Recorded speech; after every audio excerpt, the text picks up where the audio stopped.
Hello, this is AO, and right here we're looking at the 2020 Mazda CX-30. Uh, and this car goes on. It costs $21,740, and with the car and driver, it gets a rating out of 3 out of 5. And this car drives better than its rivals. It drinks less fuel than its rivals, and it looks better than its rivals. It has a real modern, nice, clean look. As you can see, I mean, the Mazda emblem, which represents a Ahura Mazda, and that's what these wings are for. It does represent a Ahura Mazda, and that's where they get it from. That's where the name Mazda came from, in case you didn't know. Now, the back seat room and cargo area are very small, and the engine makes a lot of noise, and you can't hide the harsh bumps. And that could be because of the way the car rides. The Mazda has been known to ride, you know, seem to be handling pretty nice. They do a real good job. The CX-3 is a subcompact crossover for enthusiasts, and it's not, a super practical car as far as the pragmatics are concerned. Um, Now, when you get this car, you got to focus on the emotional part, which will lead you, and that's basically what people buy cars for, the emotional appeal. A long time ago, I used to be a car salesman for a luxury car lot, and that's the one thing that the manager said: it's an emotional decision. You know, don't waste your time. Make sure you get things done quick. And buying a car is an emotional decision because if it wasn't on emotions, people would just get a basic car, for $10,000, and it wouldn't be all these, additions. But this is for emotional appeal. It makes you feel good. Now, this one has a higher seating position than a hatchback, and it has a smaller back seat and less cargo space.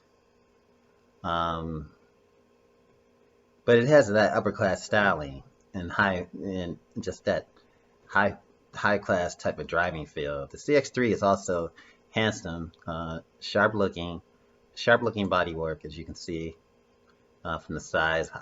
Very sharp. Sort of reminds me of the Italian style. If you are familiar with the Alfa Romeo Stelvio, it reminds me of that, of that design for a lot cheaper price.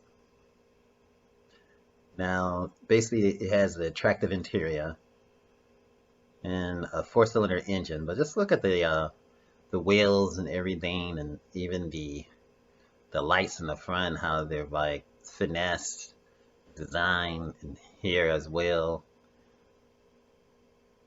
Some of these cars you can take the emblem off and it would actually look like something exotic. You changed it and you dropped the 12-cylinder engine in it, and you would think it's a Ferrari. But this is the interior. The interior is very, very classy, as you can see. I mean, take a look at this.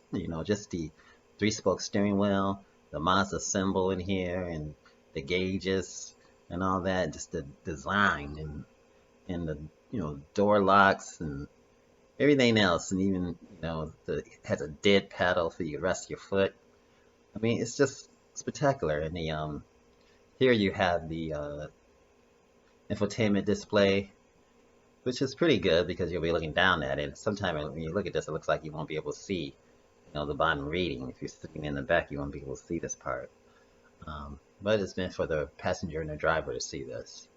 But it sort of reminds you of the BMW. The BMW sits up higher, so you can see the bottom part. But overall, this is nice. And you have the HVAC controls down here too as well, and I believe this must be one of these must be the volume, and the change the radio station and all that, and hazard lights and all that as well too. So I wouldn't make it bigger, but sometimes you make it bigger, it'll stop me from going to the next slide. But well, for the hell of it, let's do it anyway. Let's see. Yep, and you can see that you got your temperatures controls, you got your fan speed, you have the recirculation, you have the heated seats for both the driver and the passenger. You have the rear defoggers and the front Uh, the front windshield defogger. You have the start-stop engine. And you have the nice air vents too as well. And you have your steering wheel controls right here. Uh, this one's probably for the cruise. This one's probably for the radio system and all that, and controlling everything over here. You have the windshield wipers. You have the airbag, and you have the, So the steering wheel is it's a very sporty look. It's a sporty look to it. Now, am I so lucky? And I'm not so lucky. Okay, the best fit.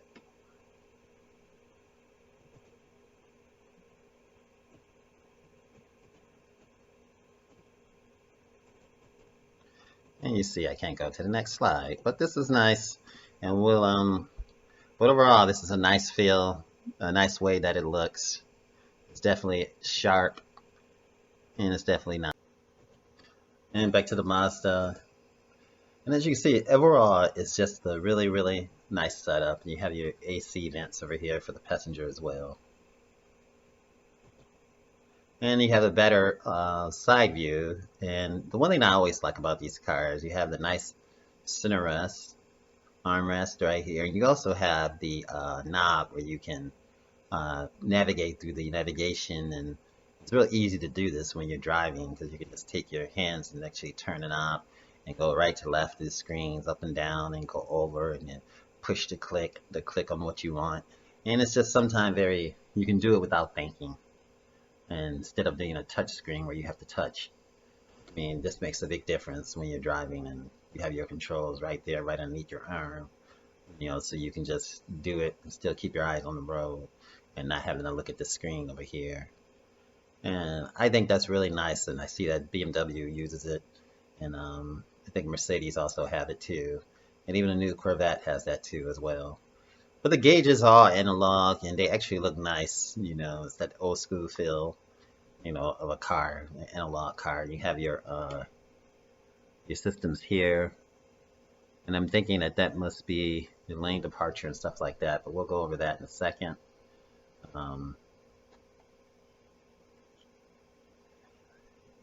You see, now these cars, the Mazda 3 C3 CX-3 actually has excellent and really good gas mileage. It's for a 4-cylinder engine. They say it can be noisy at times, according to Car and Driver. But besides that, it's very nice and satisfying. And this is for a car of people who want to think with their heart. Some people do. When you do buy a car, you are thinking with your heart. You're not thinking with your head. You're thinking with your heart and the way it makes you feel and how it represents your hard work. And a lot of people, they want nicer cars when when they're making more money. They're gonna want to go up. And this car makes you feel, even though you're only spending $22,000, and you feel pretty good about yourself, and good about the money that you spent. And that's what and that's what makes this car nice, with the leather gear shifter and leather down here and up here, and the tactility of this car. It looks very nice. It's impressive. It's a bunch of updates. Visual refreshments, additional driver assists, but the lineup stays just the same. And again, with the Sport, you're looking at $21,685 for this car. This car has been streamlined in only one trim level, and that's Sport. Noticeable standard features is a 7.0-inch touchscreen, which we looked here. The 7-inch touchscreen. I don't know why I said 7.0. Which you see here. Automatic climate control and automated emergency braking. Blind spot detection, and that's basically what you see, what this usually is. I see this in the BMW. This is the same location. Blind spot detection, head-up display, lane departure warning. If you want all-weather capability, you can get all-wheel drive for like $1,400 for this car. And it also drops the gas mileage from 34 to 32 miles per gallon when you do get the features. but definitely nice. Very, very nice setup, and it actually looks like this car will age well. Nice view of the armrest and the leather. This is your side. This is my side. Get the division line there, so you don't have no problem with your passengers. And you had the little readout over here, which is pretty nice. Let you know you're in sport. 24.7 miles per gallon. And that's a better look at the infotainment system, the 7-inch infotainment system. You can see the artists and all that. It's pretty nice. And you got your climate controls, which we looked at earlier. And you can also sync, the passenger and the left passenger by pushing the button.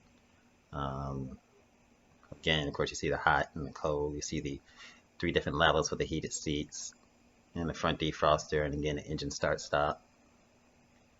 And then you have the USB port right here too, if you didn't notice that. And again, this is a closer look at the roll dial, park, reverse, neutral, drive, and you got the plus minus on the manual transmission, and you have the this look like the mirrors, and you can have the folding mirrors too. You also have the screens where you go back, and this is how you operate the 7.0 digital system. And this looks like might be traction on and off for this one. I'm not really sure what that is, but I'm sure it's probably related to the transmission since it's in the same avenue. Could be sport, manual. Look like sport, S-P-O-R-T. Can't really tell. I don't want to blow it up because then I'll lose. I want to be able to go through the slides. But this is particularly nice. Got a nice feature. You got a cup holders right here, and it looks like you might have a USB, not a USB, but you might have a charge plate up in here too as well. Let's go back. So you got a pretty nice setup, and this is a headrest and a look through the back window. You got the nice big size window back here, and also on the other side over here, reduce the blind spots. You need that. You got you can hang your jackets right here, and you got these handles, so when the handling gets pretty intense. You have a nice size moonroof too as well. Back window. Pretty nice. Closer look at the armrests and the seat stitching. I didn't see the options heating and cool seats, but these perforated seats are really nice.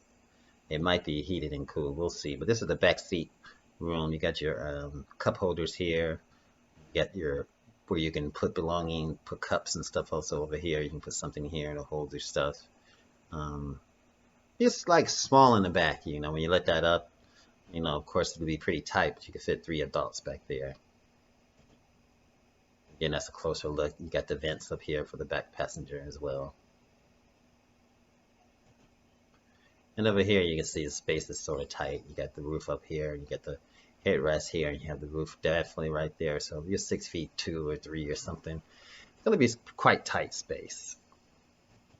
But that's where your kid's going to be. That's fine. You got the back, cargo area, which is, they say it's small, but it looks all right to me. It looks like a hatchback as far as size, as far as the back seat, putting your belongings. You have this place where you can cover your belongings up, so intruders can't look in there and see what you got or anything, or somebody that looking to steal something won't be able to see it with this cover. So yeah, I think it's pretty nice. Of course, it's a little tight, but it's nice for the space. There's always a compromise. Again, you got the front headlights and nice setup, just a nice design, a nice smooth, the arches, and you got the mirror here, you got your turn signals here. And, this is like an Italian style. This car sort of reminds me of the Alfa Romeo, sort of the way it looks and the design, the arch and the headlights, And you got the side angle, which is nice and quite nice setup.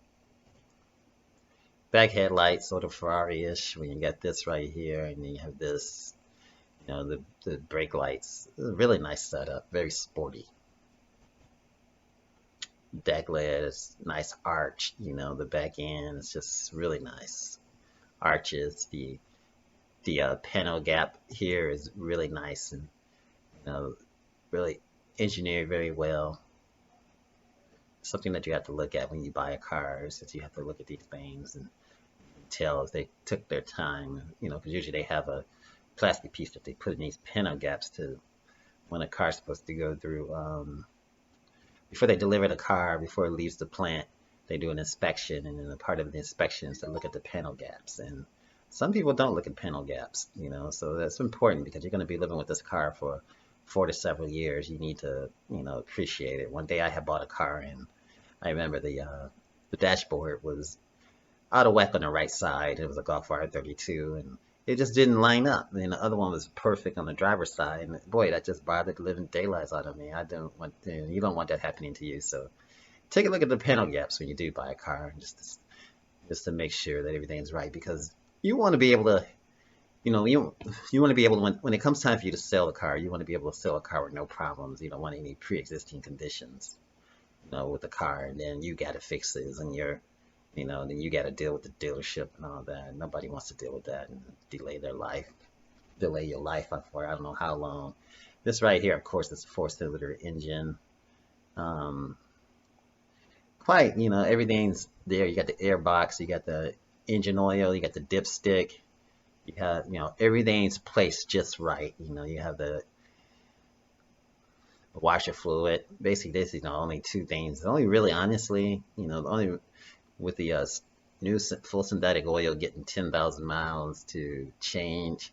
Honestly, the only thing you're going to deal with is probably this, if you deal with it at all. And when it gets really, the weather gets bad and you have to wash your windshield a lot, you'll probably be putting stuff in here. But you'll take it to the Mazda dealership to get the oil change and everything. And if you go to Jiffy Lube or someplace, you don't want to be able to be messing with them, because if something goes wrong, Jiffy Lube's not going to bag it up and say that you're going to have you're going to be fighting like hell to get your car fixed. But when you go to a dealer, sometimes not all dealers going to be perfect, but they have more of a reputation online, and they want you back as a customer when it comes time to buy your next car. So they're going to treat you a little bit better than Jiffy Lube would. Hopefully they will, if they want to keep your business. So you have the nice setup. So you just take it there. You take it to your dealership. You won't have to worry about dealing with anything in here, and just let them deal with it.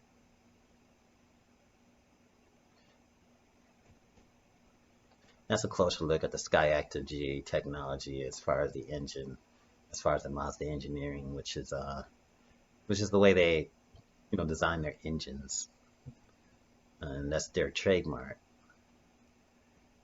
that they use to design their engines. And we'll talk about the Skyactiv technology another time. We're just going through with the Mazda 6 and looking at the design, the CX-30, looking at the design, and everything's nice. The lineup is just the same. I mean, as far as the design with the Mazda 6 and all of them, they just have this really sweet, smooth looking design. This interior is really nice with that white and the leather, and just makes it look really sporty. It just has I think it's sort of like a Scandinavian type of clean design to it, which makes this car very attractive. It's great styling.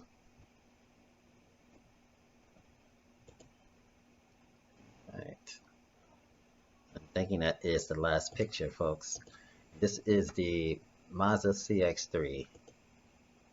And I hope you guys enjoyed this video. Remember, like, share, and subscribe.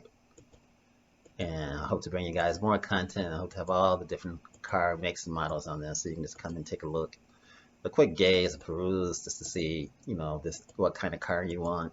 And hopefully I can, answer some questions. If you want to leave it in comments, I can do some research for you and find it for you. You don't have to even, worry about it. I'll try to make this process as smooth as possible. Not only that, but also news or anything. This channel is about everything. It's about cars, it's about news, anything that I can fit on here. I'm going to fit on here and talk about it and just add my flair to it. I enjoyed you guys for coming and for watching. I appreciate you. You guys have an awesome day. Stay healthy and stay strong. An addendum to the Mazda CX-30. There's some more things that I noticed about this car that I wanted to continue. So we'll continue talking about the infotainment system and the just the interior overall. The infotainment system, the car has like a contoured dash, high quality plastics, which makes a big difference with this car. Trying to see if I can go. Let's go to the a rotary knob controller, which we talked about earlier, which you see here.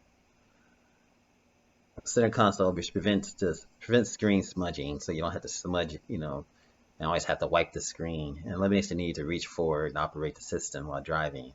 Now it's got a head-up display that rises from the top of the instrument panel and provides information such as speed and navigation that you can see here. Now the head-up display is really, really nice.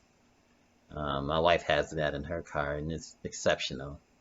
And makes a big difference. You don't have to look around. It tells you all the information you need. Now, as far as safety, the CX-30 earned excellent crash test rating, 5-star rating from the National Highway and Traffic Safety Administration, a top safety pick award from Insurance Institute for Highway Safety. Now, the CX-30 comes standard with automated emergency braking, which we talked about earlier, blind spot monitoring, real cross traffic alert, just in case you're backing up and lets you know when somebody's coming. And of course, the driver's assistant technology, standard automated emergency braking, lane departure warranty, and adaptive cruise control. Now, as far as with warranty and maintenance, Mazda warranty coverage matches most of rivals. It's actually it's awesome. 3-year, 36,000 miles, limited warranty. They're saying better than this. I've seen some out there for 4-year, 50,000 miles, but those seem to be the more expensive cars. Now, the powertrain with this one is 5-year, 60,000 miles. Now, Kia and Hyundai provides a longer limited and powertrain warranty than any other vehicle in this segment. I think theirs is 110-year, 100,000 mile as far as the powertrain. You can't beat it. This car has no complimentary scheduled maintenance whatsoever. The worst I've seen with complimentary scheduled maintenance is 1 year, 12 months? 1 year, 12,000 miles. And the best I've seen is 3-year, 36,000 miles, complimentary maintenance. And those are the best, But it's like, you have to get some, you have to weigh it out on the scale, in which you have to give up some things in order to get what you want. But overall, this is an exceptional car, but I just wanted to add some things about the warranty that I didn't add before, and I wanted to let you guys know what it was so you can know what you're getting into. Again, thanks for watching. This is the AO Automotive, or AO, and have an awesome day. Remember, share, like, and subscribe. Any questions, just leave it in the comments. Thank you very much for watching, and I appreciate your support. If you enjoyed this video, give it a thumbs up, share it with your friends, and subscribe for more interesting videos.